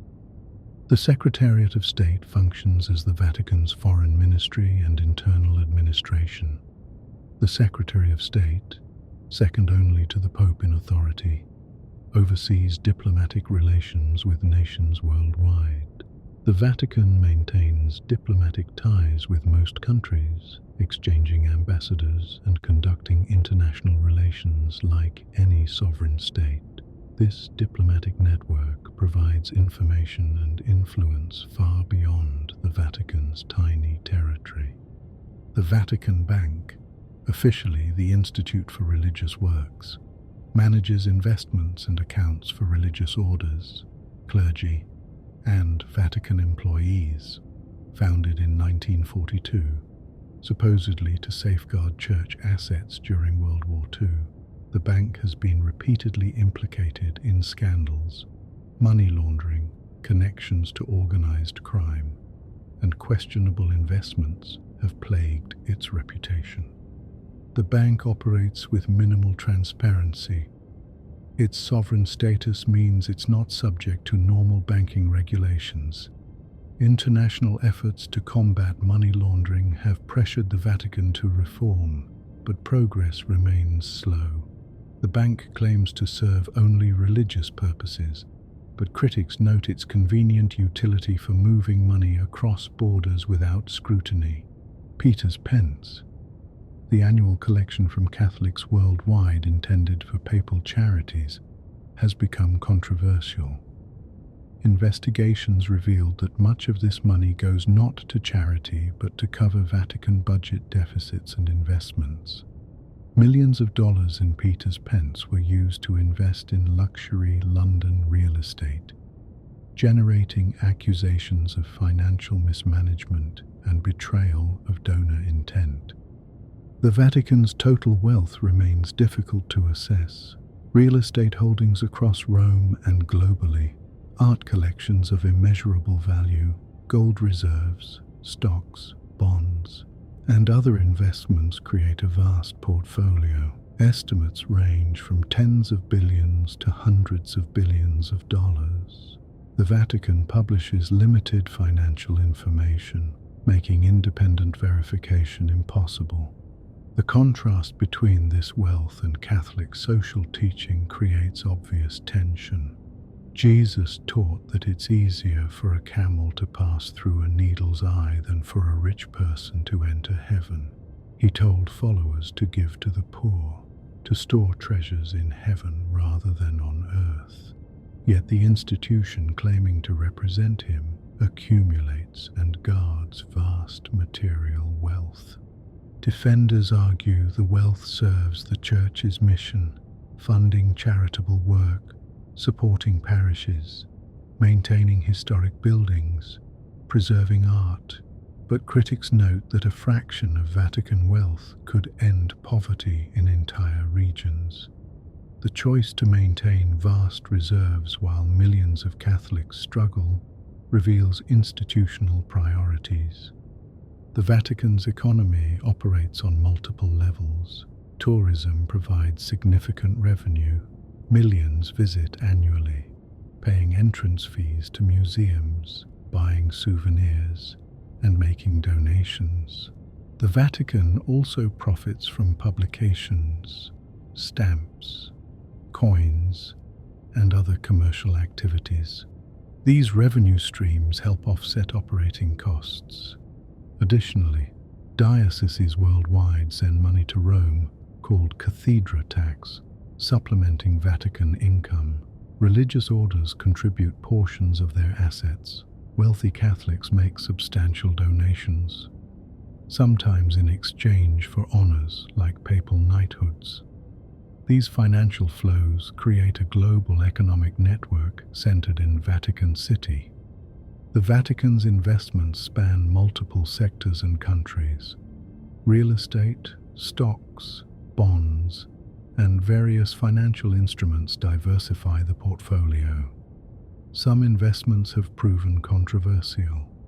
Holdings in companies producing birth control, weapons, and other products seemingly contrary to Catholic teaching have emerged in various investigations. The Vatican claims it screens investments for ethical concerns, but the complexity of modern financial markets makes this difficult. Mutual funds and investment vehicles may hold positions the Vatican doesn't directly control. Nevertheless, the appearance of profiting from products the Church officially opposes damages credibility.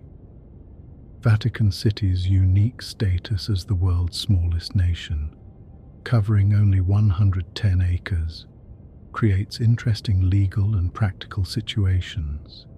It has its own postal system, radio station, railway station, and helipad. The Vatican issues its own coins and stamps, which are popular collector's items. It even has its own top-level domain, .va, for websites. The population consists almost entirely of clergy, religious, and lay people employed by the Church. Very few people are actually born in Vatican City. Citizenship is functional rather than hereditary, granted based on employment or relationship to the Pope. When people leave Vatican service, they typically lose citizenship. This creates the unusual situation where almost every resident is there for work rather than treating it as home. There are no schools, hospitals, or typical municipal services beyond what's needed for the workforce. It's more corporate headquarters than traditional nation. Its sovereignty serves primarily to protect the Church's independence from national governments. The Vatican's independence came through the Lateran Treaty of 1929, ending the Roman question of papal temporal power. From 1870 to 1929, popes refused to leave the Vatican, protesting the Italian state's seizure of the Papal States. This self-imposed imprisonment symbolized resistance to secular authority. The treaty finally normalized relations, creating Vatican City as a sovereign state. The agreement included significant financial compensation to the Vatican for lost territory. This payment, along with existing wealth, formed the basis of modern Vatican finances. The Church invested wisely, building the financial empire that exists today. Temporal power was exchanged for financial security and diplomatic independence. The Pope's escape tunnel, the Passetto di Borgo, connects the Vatican to Castel Sant'Angelo. This fortified corridor, nearly half a mile long, was built in the 13th century. Popes used it multiple times throughout history to escape danger. Most famously, Pope Clement VII fled through it during the 1527 sack of Rome, while Swiss guards died protecting his escape. The passage runs above street level, a covered walkway with slits for defense. Today, it's occasionally opened for tours. Walking this passage provides tangible connection to moments when popes feared for their lives, when the Vatican's spiritual power couldn't protect against military force. The tunnel's existence acknowledges that religious authority sometimes requires pragmatic escape routes. Between 1871 and 1929, during the period popes called themselves prisoners, they never left Vatican grounds. This seems dramatic in retrospect. They could have left. Italian authorities wouldn't have imprisoned them, but the protest was symbolic, refusing to acknowledge the legitimacy of Italian sovereignty over the former papal states.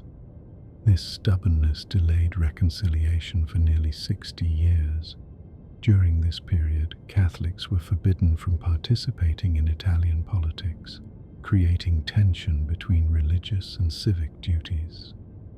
Only when Mussolini offered favorable terms did the Vatican compromise. The whole affair demonstrates how political concerns can drive religious institutions, even at the cost of pastoral effectiveness. As we near the end of our journey through Vatican mysteries, we explore some final stories, tales of ancient secrets, modern scandals, and enduring questions about faith, power, and truth. Let these last mysteries carry you deeper into rest. The Jerusalem Temple treasure, looted by Romans in 70 CE, remains one of archaeology's great mysteries. The Arch of Titus clearly depicts Roman soldiers carrying the golden menorah and other sacred objects. These treasures were paraded through Rome during Titus's triumph, displayed as symbols of Roman victory over Jewish rebellion. Historical records suggest the temple treasures were initially stored in the Temple of Peace in Rome, built by Vespasian to commemorate the Jewish war. But when Vandals sacked Rome in 455 CE, they reportedly took the menorah to Carthage. Byzantine general Belisarius later recovered it and brought it to Constantinople. From there, the trail goes cold. One theory suggests the menorah returned to Jerusalem. Byzantines supposedly returned it to Palestine, where it disappeared. Another theory claims it remains in Rome, possibly hidden in the Vatican or elsewhere in the city. The Vatican has never claimed to possess it, but the golden menorah, the most sacred symbol of ancient Judaism, would be an explosive archaeological and political discovery if found. The theory that the Vatican holds temple treasures connects to broader speculation about the archive's contents. Critics argue that if revolutionary artifacts or documents existed, the Vatican would never reveal them. They would threaten institutional power, challenge historical narratives, or create diplomatic crises. Better to keep such items hidden, the reasoning goes, than risk the consequences of disclosure. But this assumes Vatican officials know about and actively suppress such items. More likely, if remarkable artifacts exist in Vatican collections, they are unidentified, mislabeled, or forgotten. The archives contain millions of documents. Only a fraction have been catalogued thoroughly. Unknown treasures could sit in storage, awaiting rediscovery by future researchers. Father Walter Cisek's story represents an extraordinary tale of faith under persecution.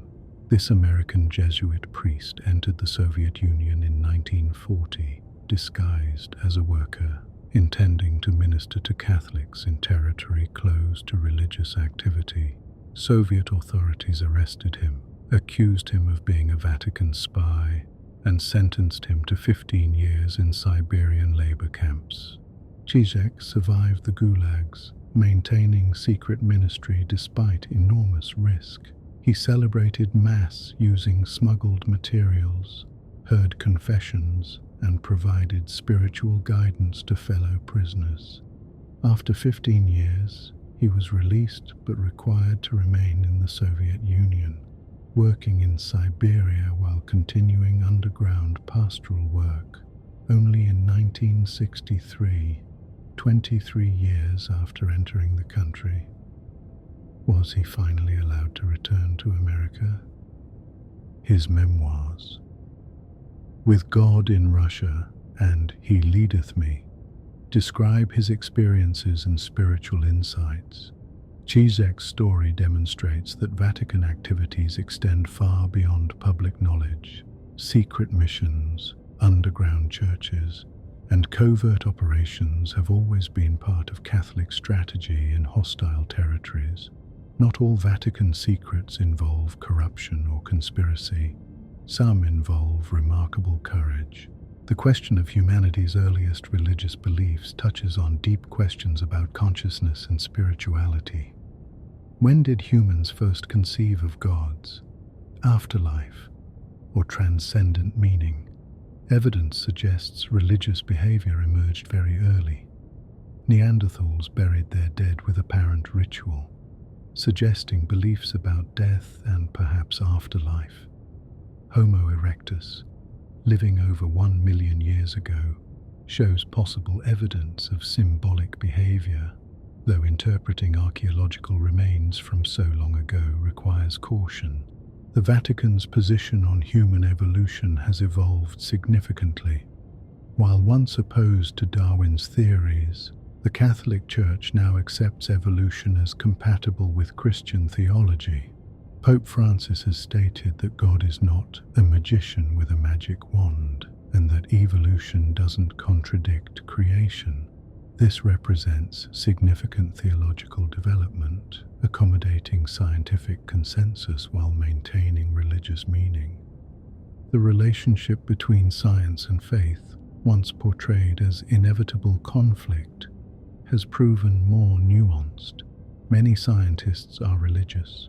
Many religious people accept scientific findings.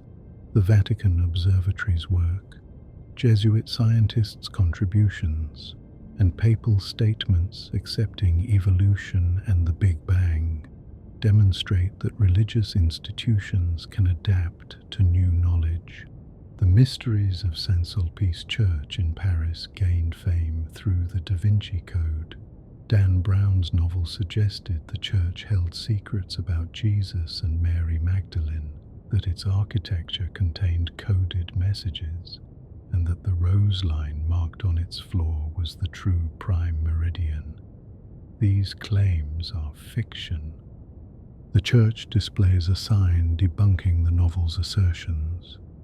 The rose line is simply a gnomon, a sundial component for determining Easter dates. The church's architecture reflects standard French religious design. No hidden codes or Templar secrets. The Da Vinci Code demonstrated how fiction blurs into perceived fact, especially when dealing with religious mysteries. Nevertheless, the novel's popularity reveals appetite for alternative Christian histories. Stories of Jesus married to Mary Magdalene, secret gospels, and church conspiracies resonate with modern audiences. This reflects both distrust of institutional authority and genuine interest in early Christian diversity. The Church's historical suppression of alternative viewpoints makes such speculation plausible, even when specific claims are false. The alleged parallels between Horus and Jesus, popularized in internet memes and documentaries, claim the Christian savior copied Egyptian mythology, both supposedly born December 25th, of virgin mothers. Both had 12 disciples. Both were crucified and resurrected. These similarities, if true, would suggest Christianity borrowed from earlier religions. However, Egyptologists have thoroughly debunked these claims. Horus was not born December 25th. Egyptian calendars were different. His mother Isis was not a virgin, having conceived with her husband Osiris. Horus had 4 disciples, not 12. He was not crucified, and his mythology contains no resurrection parallel to Christian doctrine. The supposed similarities are fabrications or misinterpretations.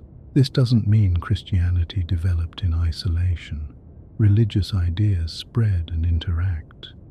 Early Christians lived in a world filled with dying and rising god myths, mystery religions, and various salvation theologies. Christianity emerged in dialogue with these traditions, borrowing some elements, rejecting others, and creating something distinct. But the specific Horus-Jesus parallels viral on the internet are historically inaccurate. The Borgia popes represent perhaps the most scandalous period in papal history. Pope Alexander VI, born Rodrigo Borgia, reigned from 1492 to 1503. His papacy was marked by nepotism, simony, and sexual licentiousness.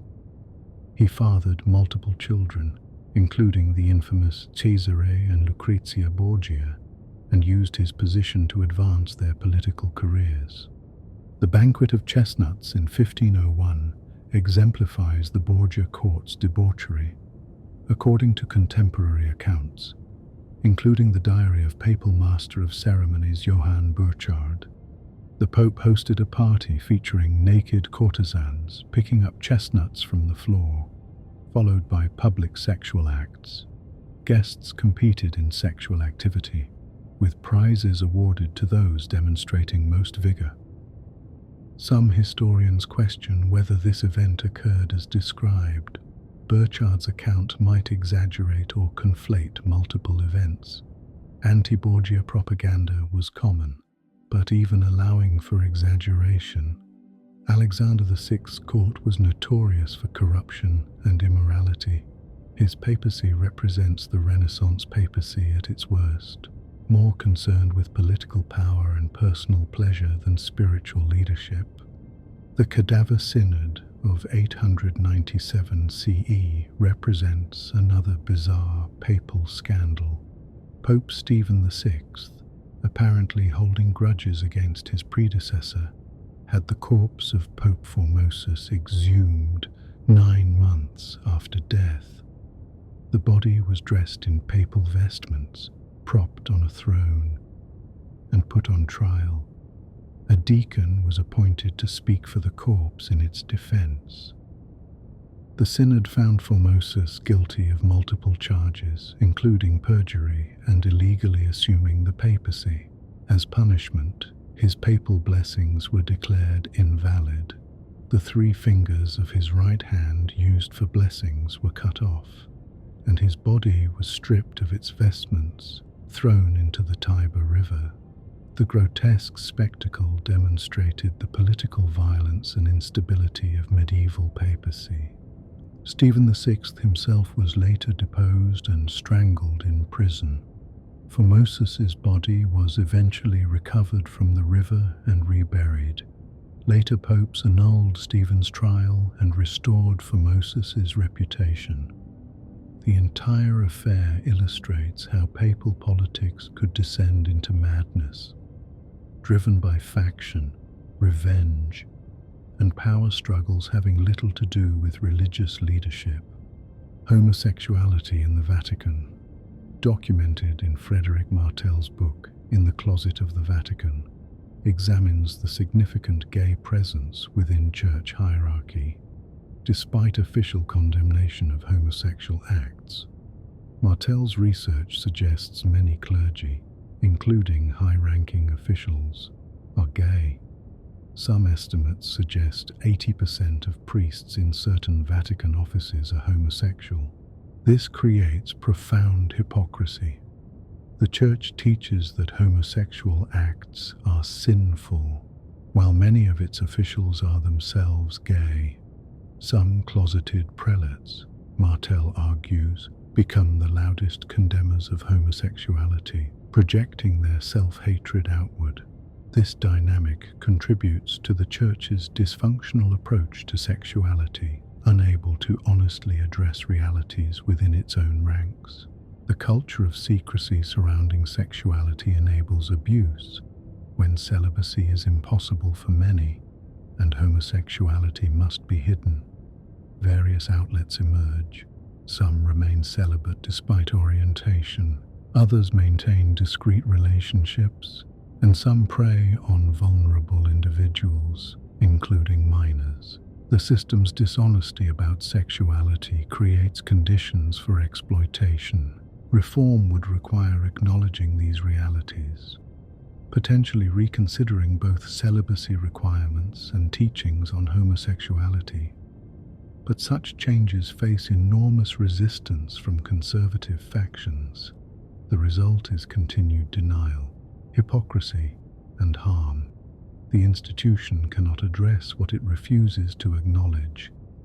Allegations of Satanism within the Vatican, while popular in conspiracy theories, lack credible evidence. Yes, some clergy have been involved in scandals, some have abused power, some have engaged in immoral behavior, but organized satanic worship within the Vatican remains unsubstantiated. Father Amorth, the Exorcist, claimed Satan's influence pervaded the Vatican, but he spoke metaphorically about evil and corruption, not literal satanic rituals. His concerns focused on worldliness, ambition, and moral compromise, not hooded figures conducting black masses in the basilica. The appeal of satanic conspiracy theories reflects projecting evil onto institutions. If the Vatican, supposed representative of good, is actually controlled by Satan, it explains moral failings without requiring nuanced understanding. But reality is more complex. The Vatican's problems stem from human weakness, institutional self-protection, and systemic dysfunction, not supernatural evil. As our journey ends, the Vatican's mysteries remain, some solved, others forever hidden. As you drift to sleep, let these ancient tales carry you to rest. Good night.